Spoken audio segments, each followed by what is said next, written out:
The views expressed on the Warren and Bradley Show are not necessarily those held by the hosts, Warren and Bradley, nor those of the proprietors of the website, warrenandbradley.com. 5, 4, 3, 2, 1, fire!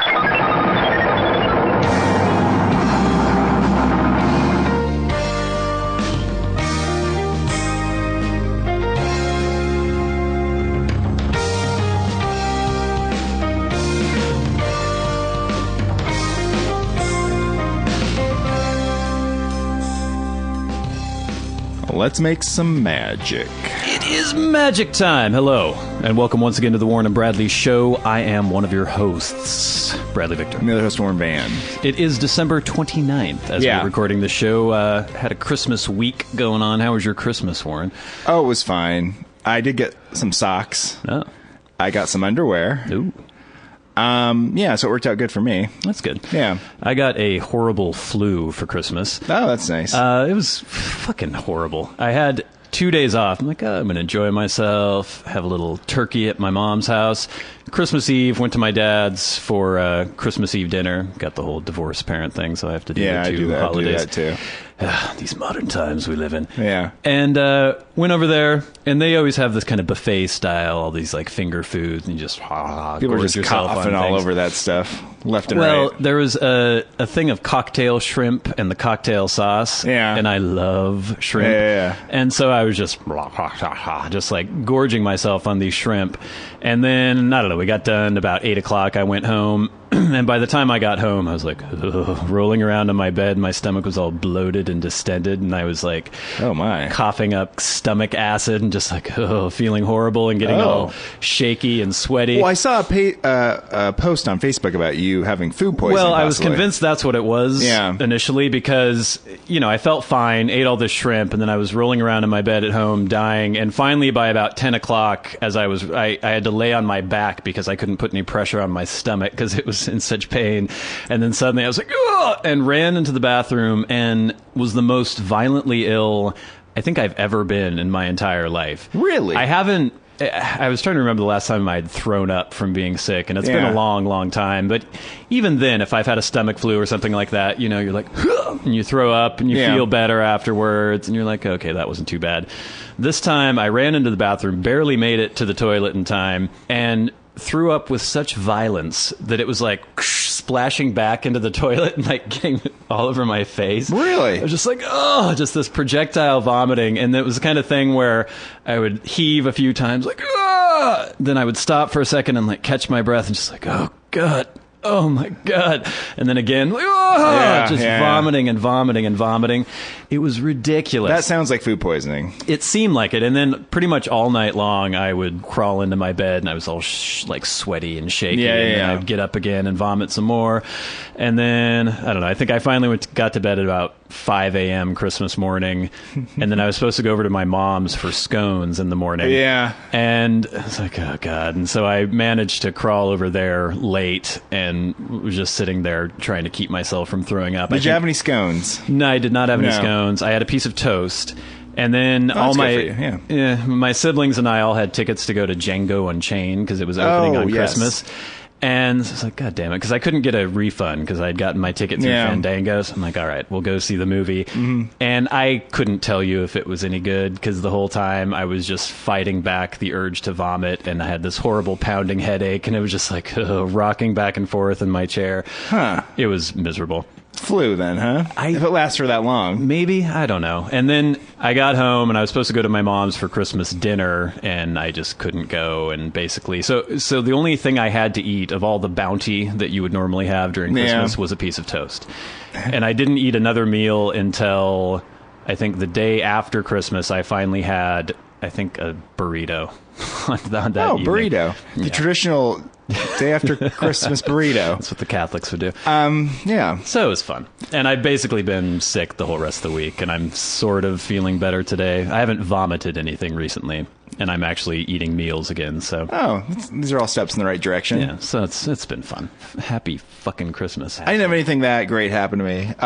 I just sat around, played with my sister's dog, pet the dog, a bunch. watch basketball, because there are many basketball games on all day. And had our traditional turkey loaf. Loaf? Yes. What? Well, it's this Jenny O giant nugget of turkey. This is what you eat for Christmas dinner? Yes. What is and you wrong slice with it up, and you have little slices of this like loaf of turkey. I love it. They don't make a real turkey? No.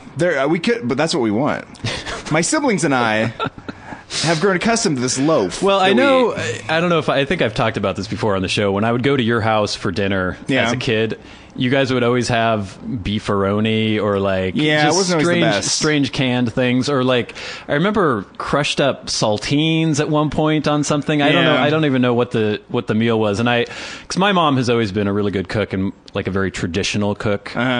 And so I got used to that as a child, and then I'd go to other people's houses, and there'd be just these weird adulterated versions of things that I had been used to eating as a child. Stuff just kind of like slopped together and thrown out there. Yeah. And then if you're eating like that most of the time, I guess you get pretty excited when you get the turkey loaf, you know? Right. You're like, oh, good, this is good. Well, and I guess you develop a taste for the strange preservative-filled canned goods. Did you eat a lot of Spam as a child? No, I've never had Spam. I've never had Spam either.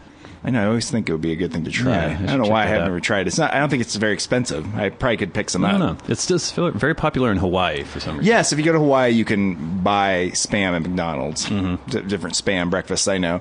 Yeah, I'd like to give that a shot.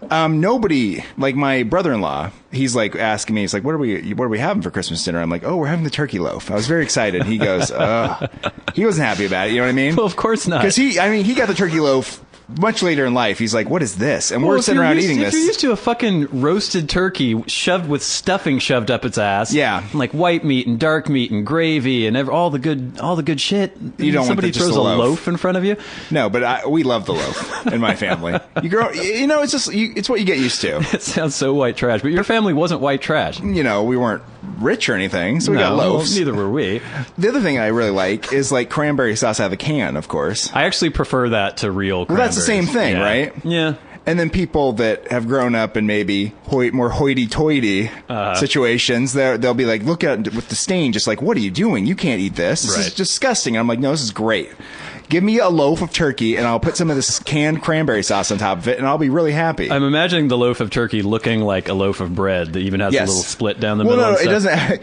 It comes out, and it is like a loaf of bread. It looks like a loaf of bread, but it has like kind of like fat dripping off of it and stuff. So is it pre-cooked? So you could I think it is. It is pre-cooked, but it's frozen.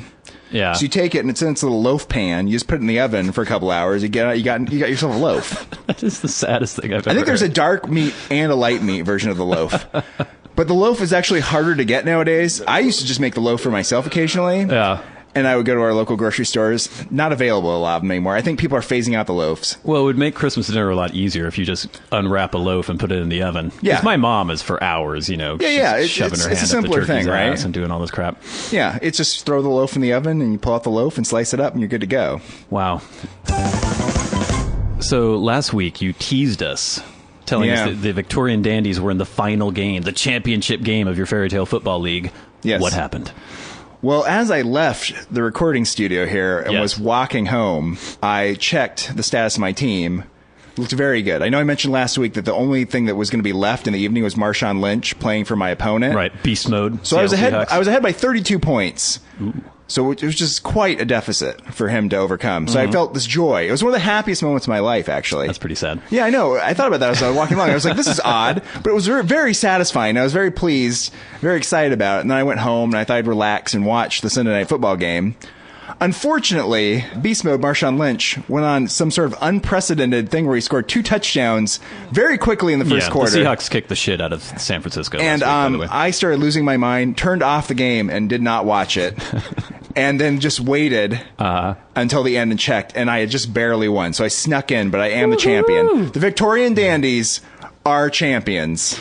So are you going to be defending your title next year? Oh, I'll be defending it. I've known some Fairy Tale Football leagues, whoever wins the championship gets booted out of the league for a year, and they're not allowed to play the next year. I've never heard of that. Really? I think that's a good rule.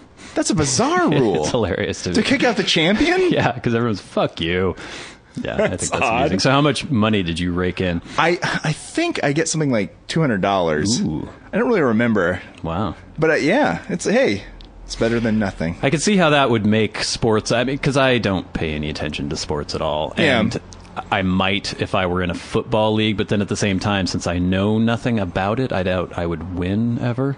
Because people would just be, I don't know how the whole draft works and stuff, but they'd be that's the thing about it. It's actually it's simple. It's so, there's automation involved. And everything like tells you what's going to happen, and it tells you who's better than who, and everything's ranked for you. So even if you were just some guy that didn't understand it, you just put the guys in that were predicted to have more points than the other guys, or the guys that are rated against the other guys, and you can still win. It's mostly luck. Okay. I'm the winner. I'm the champion. As I just mentioned, the champion. But I still will acknowledge that it's mostly just luck. You just kind of limp into it.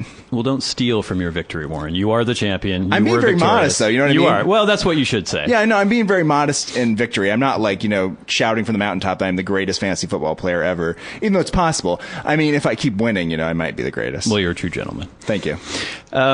Since I was sick this week, I didn't have much opportunity to go out and be irritated by people. Yeah. I did go to the store again and ran into some Japanese people. Whenever I see Japanese people, I have to go up and look at them. That's nice for them. Yeah. Observe them. Yeah. So there were these two Japanese girls looking at salsa. They're in the salsa aisle, or the Hispanic food section of the grocery store. Oh, they must just have been flummoxed by this. Well, it was funny because I heard them speaking in Japanese, so of course my ears perked up, and they were like, "Oh, non desu ka?" Like looking at salsa, and I could hear them say medium or mild, every once in a while. They're looking at the salsa, and of course my Japanese isn't good enough. I wanted to be well, excuse me, do you have a question about this salsa, and in Japanese or something, but you would just sound like a handicapped Japanese person talking exactly to them. Or you couldn't actually help them that much, a mentally deficient 2-year-old Japanese boy. So I didn't, but I was staring at them for a while, and then this older woman came up and she heard them speaking in Japanese, and she sort of giving them these sidelong glances, like she was really upset or worried about what was going on. She probably thought they were illegal immigrants. Going on these nips in this store. What's happening? And I couldn't. I mean, I don't know how old you'd have to be to still be angry about World War II, but you'd have to be pretty old at this point. Yeah, and I think even if you were that old, you probably wouldn't be able to differentiate one Asian from the next. It could be some Korean War. It could be some Vietnam sentiment left over. Yeah. But she said something under her breath, kind of really derogatory. I couldn't hear exactly what she was saying, but she said something sort of like, blah, blah, blah. And so I, being gallant, rather than letting something go that those people didn't hear at all. No. Well, I didn't even say anything specifically about what she had said or about the Japanese people, but I very purposefully punched her in the face, knocked my little cart into her cart. Oh, jeez. And it went ksh, ksh, ksh, and then I gave her a look like, better leave those Japanese people alone. And she knew what I meant. No, she didn't. That was insane. That was a crazy thing to do. But I could imagine that the Japanese people, even though they didn't say anything in words, and they probably don't have the couldn't figure English out words. what kind of salsa they were going to buy. And you're talking about someone who muttered something under their breath that you couldn't even understand as an English speaker. Yeah. And then rather than respond in any sort of overt way to that, you suddenly smashed her cart and then gave her a look. She was probably just angry about the price of something. Yeah, there's no way anyone in that, that triangle of people understood anything that was going on there. Just let it be known right now that if anyone insults Japanese people in my hearing, you better watch out. You're going to smash your cart into them. This might happen. And then you might look at them. But, I mean, you were staring at the Japanese girls, too, so who knows what they were thinking. I just picture you at the end of the aisle just ogling them. I'm good at staring at people without appearing. I have a Did you pretend you were looking at some, lazy taco shells or something? Well, I was very interested in the salsa as well. And I kept picking up different bottles and looking at the ingredients. You could figure it out? Well, I was pretending to be stupid. What kind of salsa do you buy if you buy a salsa? I never buy salsa. But if I do, I buy paste picante sauce because it's made in San Antonio. Yeah, not New York City. Jesus Christ. Another amusing thing that happened. At one point, I was driving my vehicle. I have a black truck. Yeah. Known as the Black Beauty. You have to have a name for your truck. Yeah. And at one point, sometimes she gets a little spirited when you hit the old acceleration pedal. Oh, you're blaming this on Black Beauty? Well, she has at different times it goes faster or slower. She has a based on the attitude of Black Beauty. She has a mind of her own. And I was at a stoplight, and the light turned green, and I pressed on. It's because sometimes I'm not always shifting as smoothly as I need to be shifting. Yeah, that's probably what. And so she went and bucked a little bit. She lurched forward a little bit, and I didn't realize that anyone was driving next to me at the time in the other lane, and my window was open. And so when she spiritedly jumped at the green light, I whinnied. I went, and then I went, ha, ha, ha, and patted the dashboard and was like, oh, easy now, girl. Yeah. And then looked to my right, and there was somebody in another car, like this old Saturn, And he gave me just the most disgusted look you could ever imagine, and just shook his head. He was kind of pacing me the entire time, just repeatedly looking over at me, and just, he was just so disgusted by what he had seen.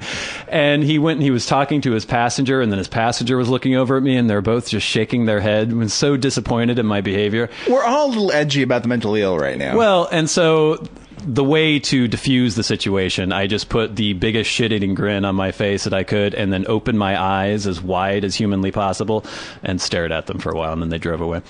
Yeah, they were right to do that. Who knows what you were going to do next? I was just driving my car. I was talking to my car. The shootings in Connecticut, the shootings in upstate New York. Somebody pushed somebody in front of a subway train again yesterday. I heard about that, yeah. That's the second time in a month. Yeah. Some crazy person just pushed somebody. You know what I mean? We're all a little worried right now. Yeah. I'm the least of their concerns right now, I think. You're on your way. Something that should worry you, Warren. Uh-oh. When I was at the bagelry today, I was peering out at the people walking by on the sidewalk, and from about half a block away, I noticed a woman approaching hand in hand with a man. Uh-oh. And I I know.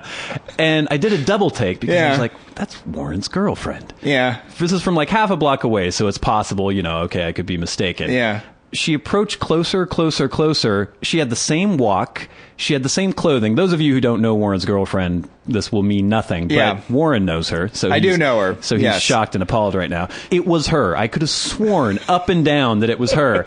And then they stopped in front of the bagelry and started making out.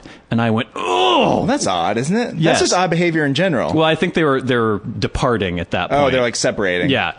And I was convinced it was her. And I was watching this happening. I was like, oh, my God, that's my friend's girlfriend. And I had this righteous anger. Yeah. And I was like, oh, should I call Warren? Should I tell him that his girlfriend is making out with... And this guy was one of those people with he was those irritating dudes with the shaved... He's bald, but he shaved his head and he's got an earring. Yeah. And he wears those jeans that are tight on the thighs, but then kind of flare out. Oh, those are the worst. And those boots that have straps all over him and shit like that. Oh, I just want to smack him.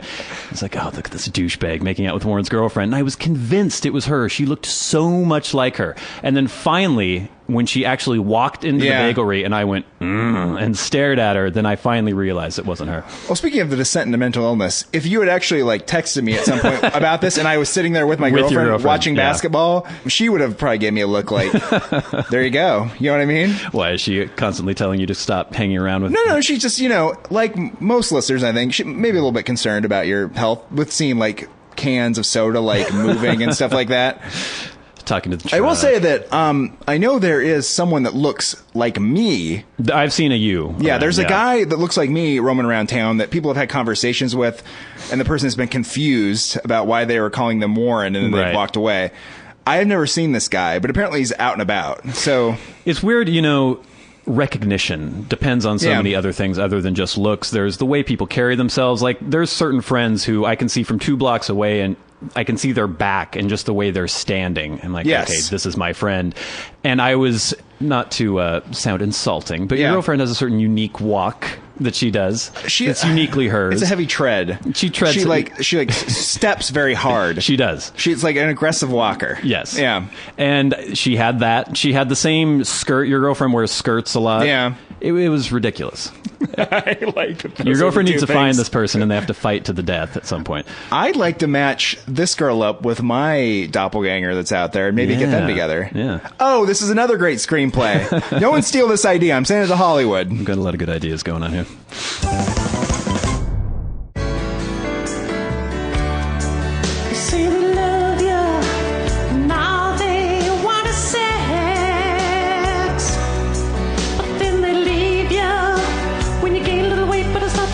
Sodium makes you retain water. Oh, they never want to listen when you talk about the girls at work you hate. And when you actually feel like loving, all they want to do is masturbate. 'Cause that's what men like. Whoa, that's what men like.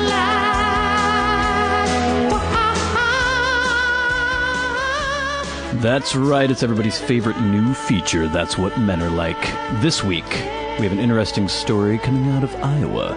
Iowa dental assistant fired for being too attractive. Let's get into the story here. A dentist acted legally when he fired an assistant that he found attractive simply because he and his wife viewed the woman as a threat to their marriage. The all-male Iowa Supreme Court ruled Friday. That's irrelevant. I want that stricken from the record. Completely irrelevant. The basic gist of this story is there was a dental assistant working for a Fort Dodge, Iowa dentist named James Knight. They had worked together for over 10 years. Right? Yeah. The employee, Melissa Nelson, was a dental hygienist, worked in his dental office. She's 32 years old. They worked together for 10 years, and he considered her a stellar worker. But he said that she was so attractive that his wife, who also worked in the dental office, was threatened and thought that eventually her being there might lead to the husband, James Knight, committing a infidelity. Yeah. And so he fired her. Yeah. To save his marriage. To save his marriage. Nelson was obviously angered by this, said that she was only fired because she was female. If she'd been male, she wouldn't have been fired. She sued. The case eventually went to the Iowa State Supreme Court, and as we said, all-male judges deemed the firing was appropriate and was not based on discrimination. Warren, what are your feelings on it wasn't based on her gender. She wasn't fired specifically because she was a female. Mm-hmm. She was fired because she was a threat to his marriage. She wasn't fired because she was female. She was fired because she was supposedly an attractive female. Yes. And that's not against the law in Iowa. Okay, we can parse this a little bit, I guess. You can say you're allowed to have preferential treatment towards family members, let's say, in a workplace.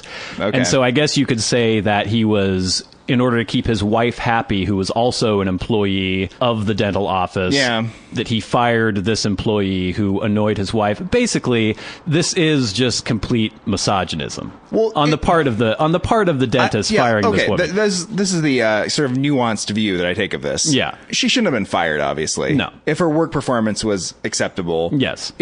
He should just not be threatened. His wife shouldn't be threatened. Well, and it's basically, if you read further on in the story, apparently they started exchanging text messages that to her supposedly were just friendly. Yeah. And she apparently thought of him as a father figure. He was 53. She was 32. At one point, he had made some comment to her saying that she had remarked that her sex life was very sporadic and infrequent. And he had said, "That's like having a Lamborghini in the garage and never driving it." I added the laughing at the end. Basically, he's some sleazy fucker with an old fat wife. And there's a woman who, we were looking at the picture here, she's all right. She's 32, I'm sure much thinner than the wife. And because he is a sleazy fucker and can't stop thinking about screwing her, she has to be fired. It could be that, or it could be the fact that the wife was so threatened. Yes. And he was getting nagged to death about it. But the point of the story was that he felt that it would be impossible for him to avoid committing some infidelity at some point. So basically, it's his behavior.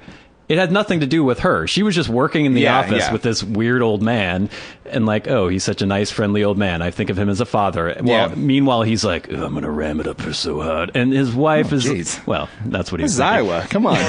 All right. I'm going to cut a hole in a sheet, and we're going to go That all being said, I still think it's okay for him to fire her. Well, let's get to the broader "that's what men are like" realm of this story. Basically, what this is showing us is that, at least in Iowa, it's okay for men to say, "Hey, I can't help myself. I'm completely a slave to my urges. If there's candy in the candy dish, I'm going to have to take a piece. It's not my fault." Yeah. And they're like, yeah, you're right. I don't know if that's basically that what was what the ruling said anything about a candy dish.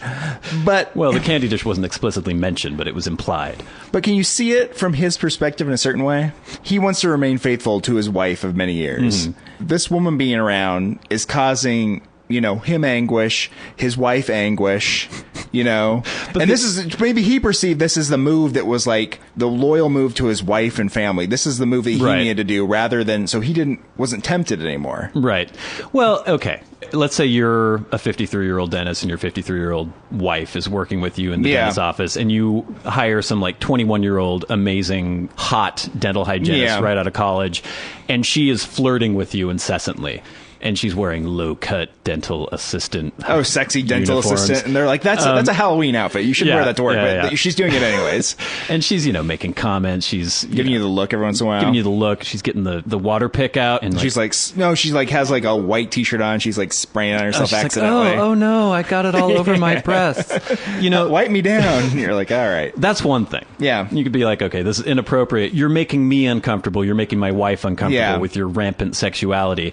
This person's just doing her job, and the guy is the one with all these thoughts about this dental hygienist. It's basically completely his own shortcomings that led to her being fired. Definitely. And if you were going to fire her because of these issues, you don't say that that's the reason. Number one, you don't say, I have to fire you because I want to fuck you. But what do you do in that situation then? If you do want to feel like you manufacture some fake thing that she did wrong. If this guy is really like a moral guy and has like a moral compass, and he thinks that this is gonna cripple his marriage, he's not gonna like lie about the reason he terminated some woman. Well, if he's a really immoral guy with a moral compass, then he wouldn't worry that he was going to fuck this 32-year-old dental hygienist.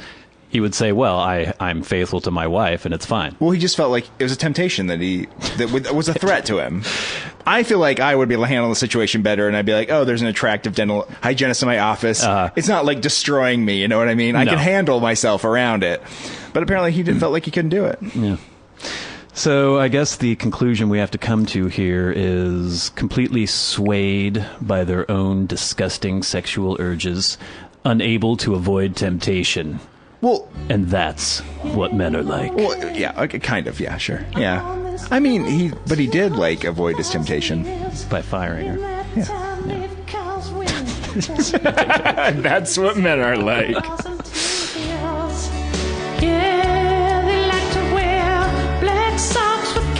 Shorts. And on Sundays, instead of on the lawn, they like to eat hot wings, drink domestic beer, and watch endless stupid fucking sports. They're insensitive, so selfish too. We can't kill them all, so we'll just fucking have to fucking make do. Yeah, that's what men are like. That's what men are like. I'm talking about what men are like. Oh yeah, that's what men are like.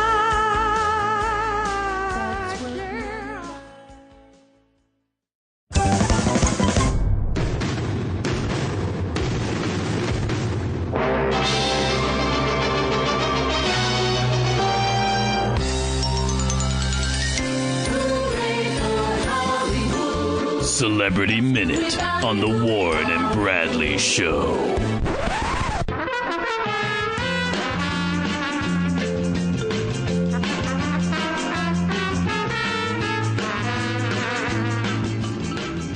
Oh my God, I was getting so irritated looking through celebrity stories today because there were at least 9 different headlines of somebody's baby bump. Somebody looks... Yeah, you hate baby bumps. When the fuck did baby bump become common parlance? When did this happen? It is the most irritating phrase I've ever heard in my entire life. You hate baby bumps and beach bods, I hate beach bods and baby bumps. Yeah. I don't inherently hate beach bods. Yeah. I like women in bikinis if they have nice bodies. I don't want to call them beach bods, and I don't want to call a fucking pregnant woman. I don't want to say she has a baby bump. I don't know what it's. Oh, it's cute or something. It's so irritating to me. And there were literally 8 headlines. I can't even remember which celebrities there were, but like, look at Jessica Simpson with her baby bump. Look at this person with their baby People bump. People are really interested in people's baby bumps. What the fuck? So irritating. So this was me going through these stories like, fuck you, fuck you, fuck you. And then I finally found a few stories. I don't know. Well, let's get into them here. One interesting one that I found kind of strange. I don't know if anyone remembers who Nick Stahl is. He was in Terminator 3, Rise of the Machines as a young John Connor. Oh, really? Yeah, I never saw that, but he's been in a few things. He hasn't been doing much recently because he's been going crazy, apparently. Oh, good for him. Recently, he was missing for several days, and his wife was like, where the fuck is he? Can't find him. Finally, he turned up. He checked himself into rehab. Then he went missing from rehab again against the doctor's orders. He was gone again for a while. Most recently, he has been arrested at a porn shop for a lewd act. get into it here. The Terminator 3, this is from Us Magazine. The Terminator 3 Rise of the Machine star was arrested Thursday, December 27th for allegedly committing a lewd act at a porn paraphernalia and movie shop in Los Angeles. According to TMZ, undercover Vice officers were conducting a routine check of the store when they discovered Stahl touching himself in a private booth. A private booth.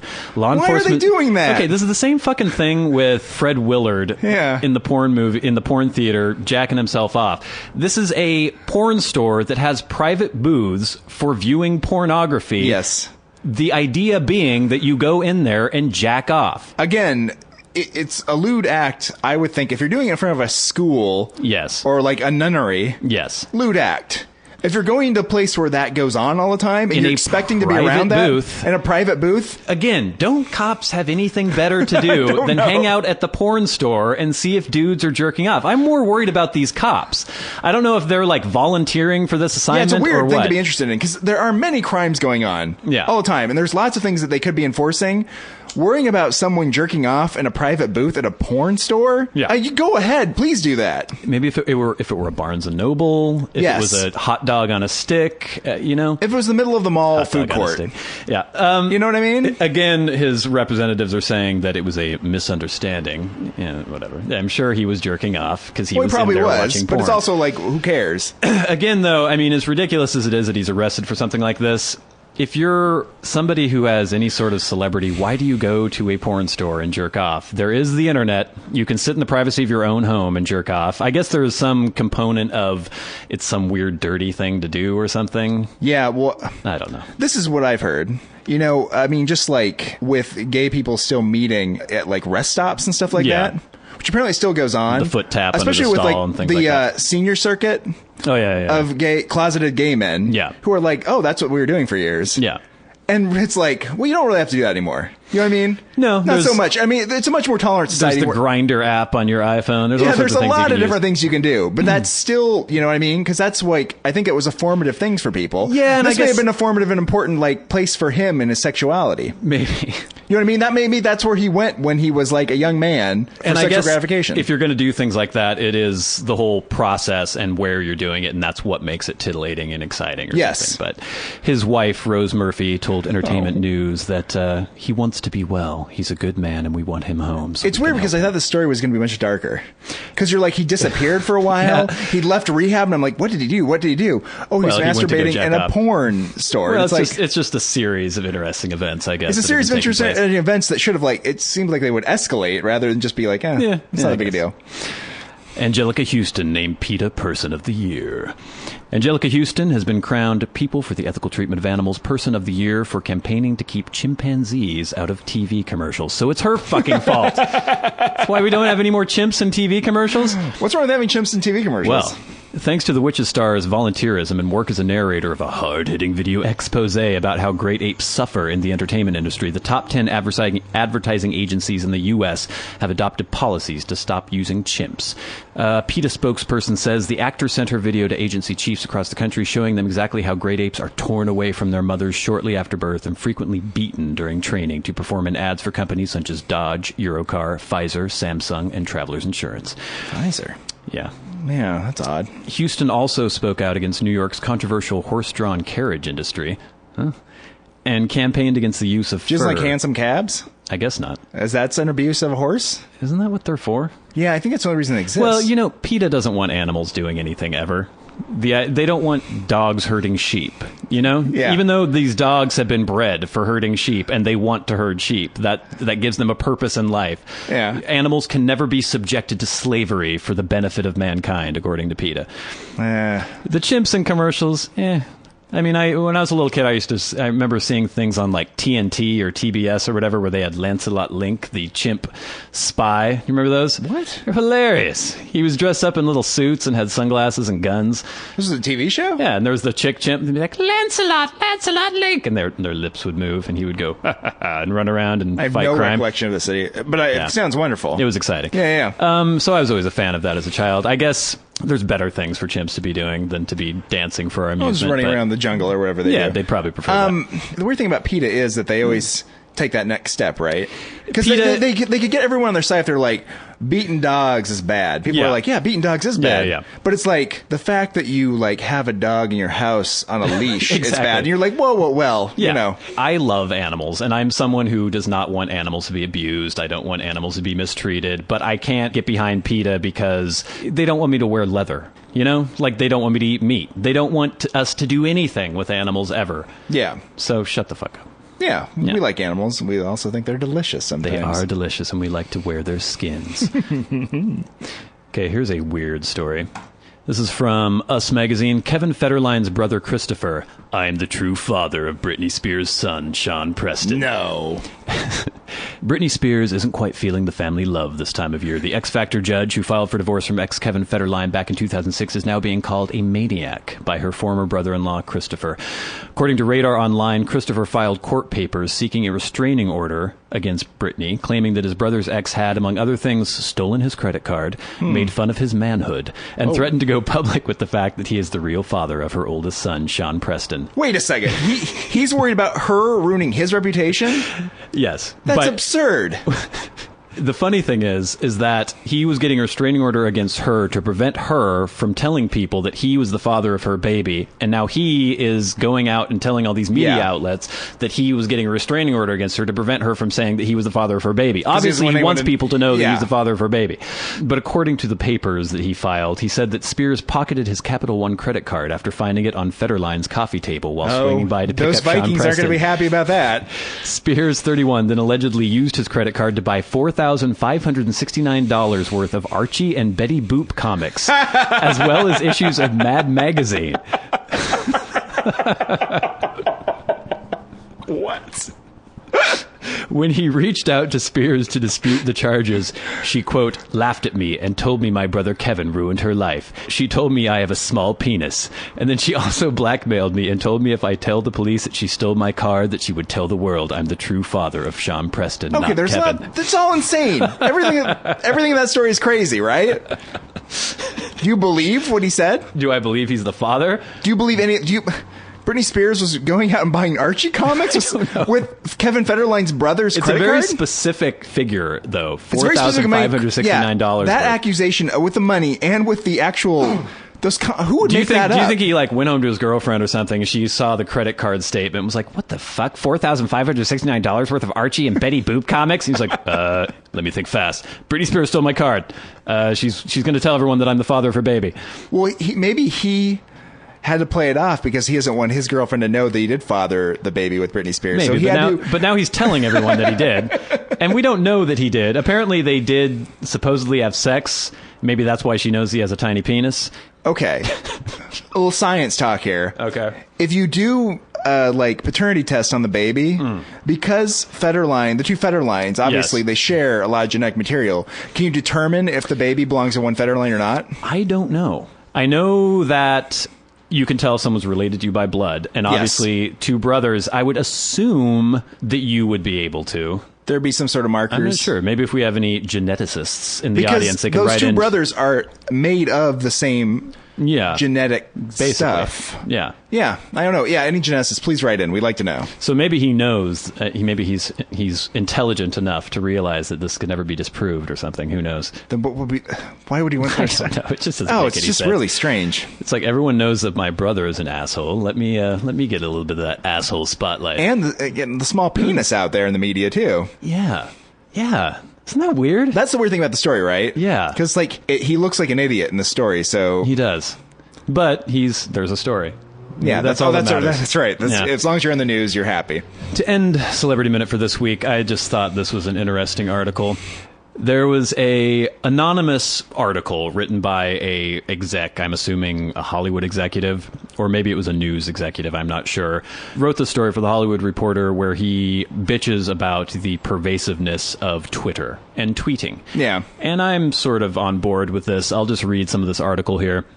We all have a lot of hopes for the new year. Most of them, face it, we can't do anything about. But some are within our power to change, to crush, to eradicate, to blot from the face of the frickin' earth. And in regards to that, I will now make a modest proposal. How about we all get together and stop bogus tweeting and the bogus tweeters who tweet their bogus tweets? Okay, it's a small thing, but it would make this world so much better. Because I don't know about you, but the lame, the stupid, the shallow, the foolish, and the totally moronic tweets of the past year are still sticking to the bottom of my mind like dirty bubblegum on the bottom of my mental shoes. Get it off, help! I'm not even following the bozos or their 140-character effluvia, and you don't have to follow them to be slimed continually, because every little itty-bitty blob of digital sputum that's launched into the ecosystem, every brain fart that hits the communal ozone layer is picked up by the 24/7 foghorn that never stops bleeding. And so I know what the proprietor of the New York Post thinks about the Jewish media. I know that Donald Trump never fails to conform to our expectations of him as the president of the lunatic fringe. I even know what Kesha looks like when she's peeing. Yes, I do, and I don't want any of it. Get them all out of here. Basically, he goes on saying that it's not just the idiot tweeters who are the problem, but the people who constantly retweet them. Yeah. And then lose the slow-moving 127-car pileup as yet another child actor bipolarizes into oblivion in full public view. Most of all, frickin' squelch anything marketed to our tiny minds by their repulsive parents, siblings, or other sycophants, and seriously censor all media outlets that cover it as if it were real news. The random tweets of a poisonous few do not a national story make. Tweets are not news, people. They are what we choose to focus on instead of news. They are proof of how truly insignificant the culture in which we all now live is. And who needs to look at that every day? Shouldn't we all be looking at something else?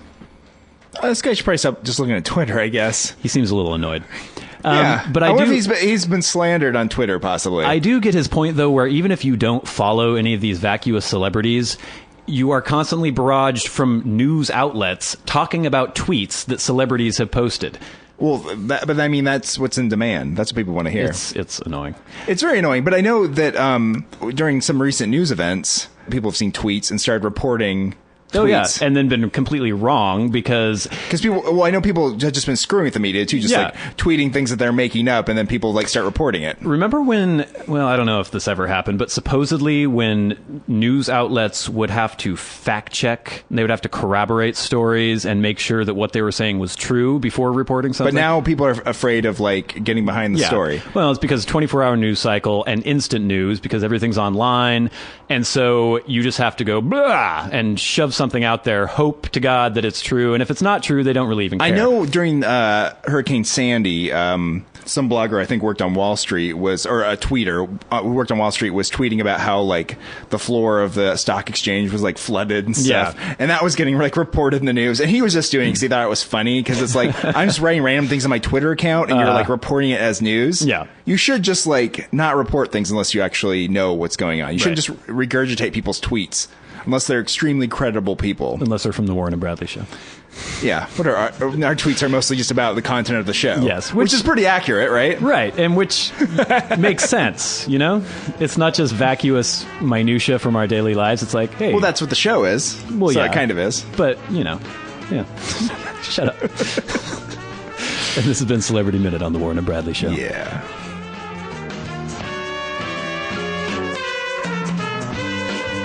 This has been Celebrity Minute on the Warren and Bradley Show.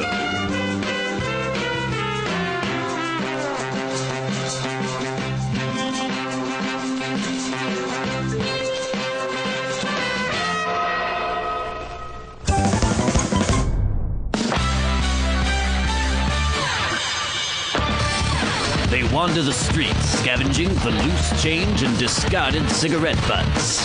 Bear $1 and give me a motherfucking cigarette. I ran out of gas ways back. Got any meth? You smoke weed, don't you? Good, in my car. I could use some change. They may be mentally unstable and deserving of our charity, but that doesn't mean they can't be selected as the Warren and Bradley Show Street Freak of the Week.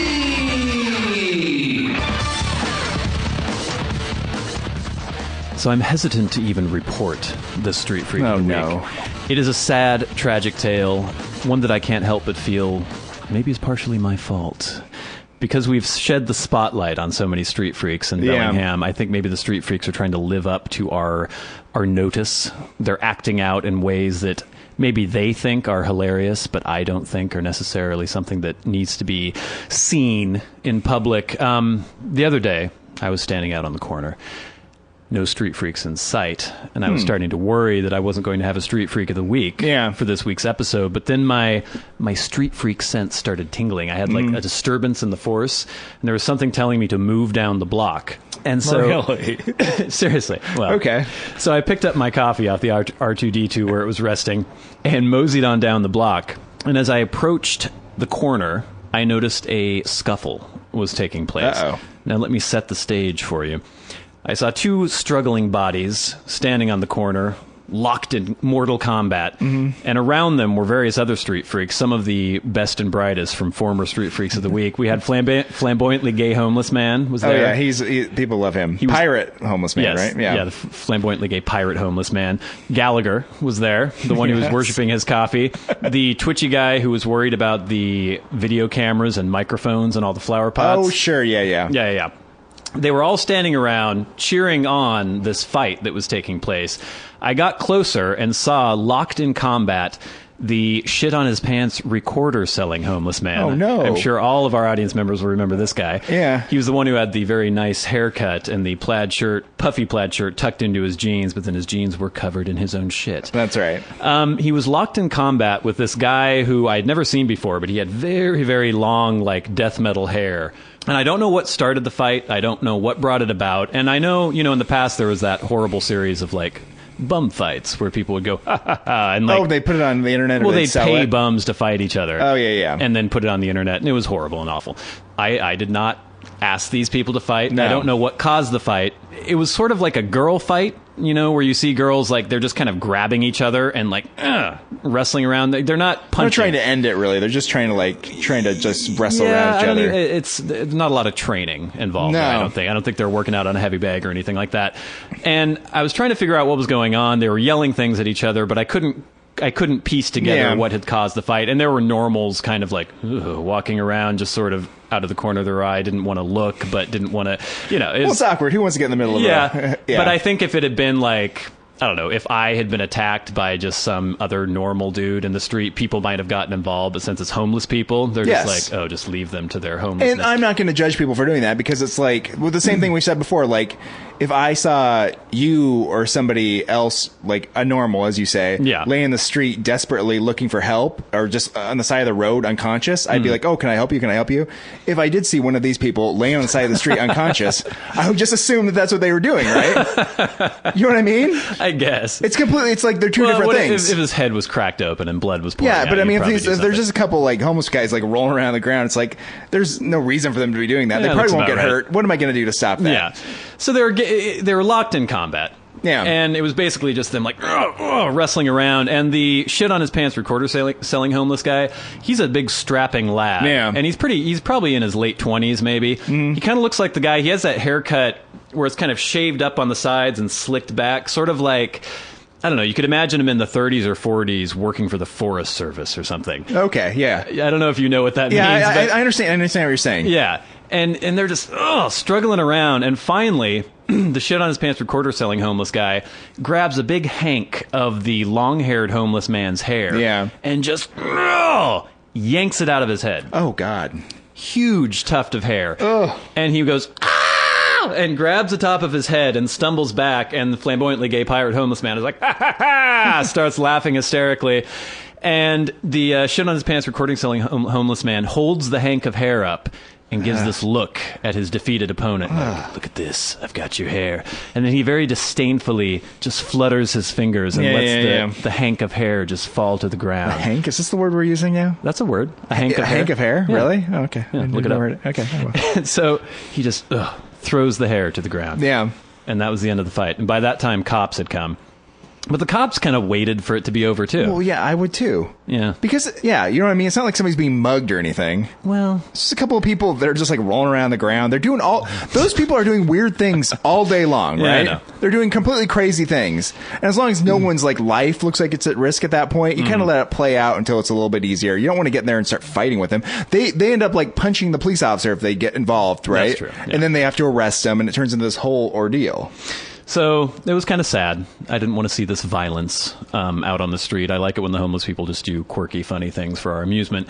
But one thing that kind of redeemed it, just a few days later, the same shit on his pants, recorder-selling homeless man was walking around on the street, and there were these dirty hippies that were juggling out on the corner. Yeah. And a dirty hippie was juggling with limes. He had 3 limes that he was juggling. It's a good juggling thing. Yeah. And, he was juggling, whatever. I guess that's exciting. I don't know. Yeah. It gets attention, yeah. Yeah, he had his little hat out there waiting for people to put money in. And the shit on his pants recorder-selling homeless guy, I don't know if he had gotten put in jail or not, but they just let him go the next day, usually, if anything happens. He walks up to the hippie who's juggling, and he starts talking to the hippie. And the hippie's like talking to the guy juggling.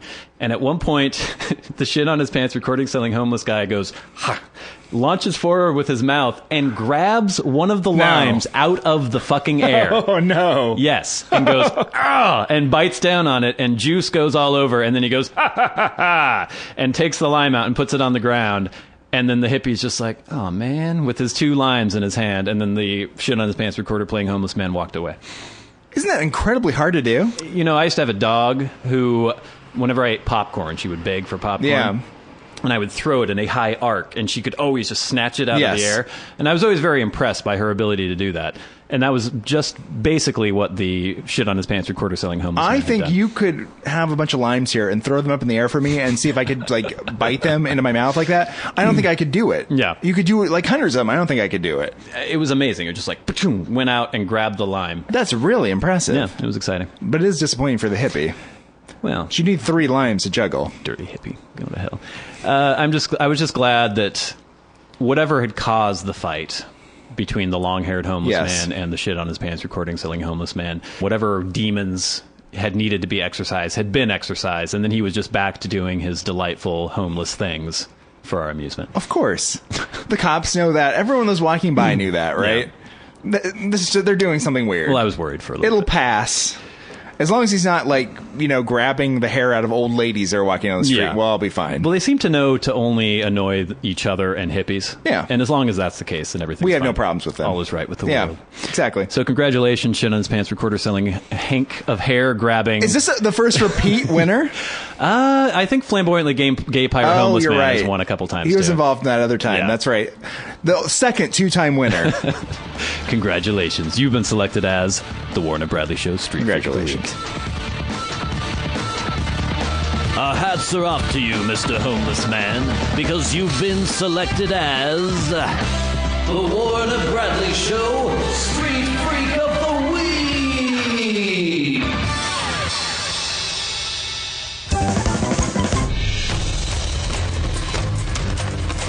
This has been the Warren and Bradley Show, brought to you by Warren Van and Bradley Victor. For podcast news and information, like the show on Facebook at facebook.com/Warren and Bradley. Follow the show on Twitter at Warren and Brad. Subscribe on iTunes and leave a review. For episode archives and episode pictures, go to warrenandbradley.com, and to contact the show, write to podcast@warrenandbradley.com.